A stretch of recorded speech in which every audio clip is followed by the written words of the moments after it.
despite markets this morning. The Dow reached 22,000 yesterday. President Trump even took notice. Obviously, he's been watching this market, up 20% since Election Day. Listen. The stock market hit an all-time record high today, over 22,000. We've picked up substantially now more than $4 trillion in net worth in terms of our country, our stocks, our companies. We have a growth rate, a GDP, which has been much higher than, as you know, anybody anticipated, except maybe us. But it's going to go up. It's going to go higher, too. We're doing a job. It's going to go higher, is what the president just said. Ken Langone, what about that? Should the president be talking about markets, and do you think we should be saying, yes, President Trump is in office, and that's why this market's up 20% since Election Day? I think that's overreach to say that where we are is because of him. He's only been in power 6 months. But that doesn't matter. You know and I know politicians take credit for anything good, whether they deserve it or not. I will tell you this. I'd rather be lucky than smart. And Trump's luck is holding out. Yeah, but don't you think there is some anticipation that he's driving an agenda that's going to be good for business? I mean, initially you have to say that it was attributed to him, right? Look, I think the theme and the tone is the best it's been probably in 12 years. Don't forget, you know, let's if we're going to get things done, we're going to be honest. That drug bill that President Bush passed is one of the most... Medicare Part D? Yeah. Prescription drug benefit. Right. Think about the cost of that, okay? That wasn't good. Afghanistan, Iraq, think about what's that, a couple of $1 trillion so far? You know, look, I think the economy is going to do better over a long period of time. That said, I'm terrified of when we're going to address the issue of this debt and rising interest rates have to go up. And if you do a simple calculation, look at what it's going to do to the federal deficit. And I'm so glad you brought up the debt, because we don't talk about it enough. We don't talk about the entitlement spending that's going to crush my generation. And one thing that I'm worried about is watching that health care debate over the last couple of weeks. They couldn't even do very modest Medicaid reform. How are they going to tackle Social Security and Medicare, which are more politically toxic? Look, they've got themselves in a box. You give away something, especially an entitlement, don't expect to get it back. And I'll be personal here. What the hell is my wife and I doing getting $4,000 a month from the federal government for Social Security? You're right, I'm stealing from you. Or worse, I'm stealing from your children. But you paid into it. That's nonsense. I bought life insurance. I buy car insurance, too. I buy fire insurance, too. I don't get the premiums back. Maybe that's how it was sold 70 years ago, that it's your money you're getting back, but that's not so. I've gotten more. You're right. I've gotten more than my money back. So should there be a merit? Should there be, look, for those who don't need it, cut it? Absolutely. Get rid of it. I'd have a simple rule. If you own 2 homes, you're ineligible for Social Security.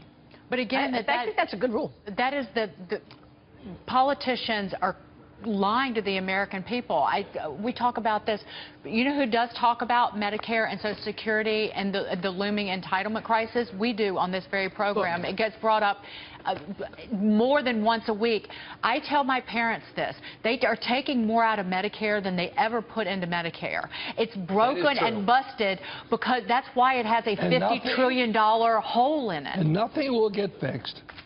Look, understand the lifestyle of a politician, an elected official. He has one purpose in life, to get reelected. And if he takes a position that's detrimental to that goal, he's not going to take it. That's why you need term limits. Well, as the Wall Street Journal editorial page pointed out repeatedly, the Republicans squandered an opportunity for entitlement reform, the first major entitlement reform since the mid-60s, really, with the ObamaCare repeal. They squandered the ability to put Medicaid on the budget. You want to know the dark secret? You can't fix Obamacare. It's too late. It's too late. You can't take back from I don't know how many millions of American people. Can't take it back. It's done. It's over. Move on. Try to get what you can get in the way of some practical solutions, but there isn't much you can do. But there are certain senators and congressmen people who do not want to cut Medicaid right now. They're basically saying, my constituents are on Medicaid and I don't want to slow the growth, even though we know that they understand that this is an entitlement that's going insolvent. Well, guess what? There's the best example in the world. If they had courage, translation, if they were willing to run the risk of losing, they'd go back to their constituents and say, here's my mind, here's what I know, here's what I understand, this is what we have to do, and I'm sorry, whether it's me or somebody else, it's got to be done.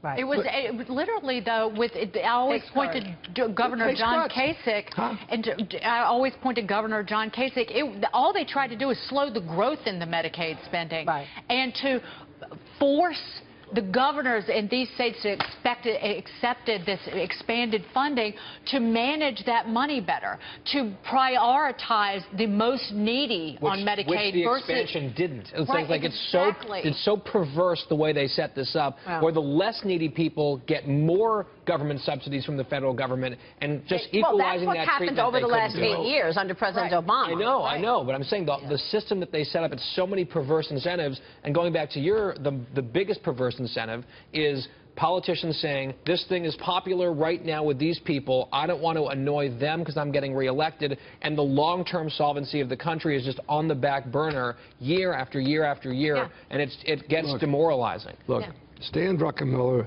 and Jeff Canada, and me to a much lesser extent, made some visits to universities to talk about generational theft.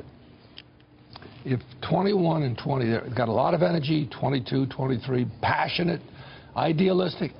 If they can't get in the trenches and say enough, it isn't going to happen. But guess what? They're going to be left holding the bag. And strangely, it's gone in the other direction with that young generation. They want every Right, exactly. They want to tax the rich more and to pay for benefits that are not necessary for able-bodied working people.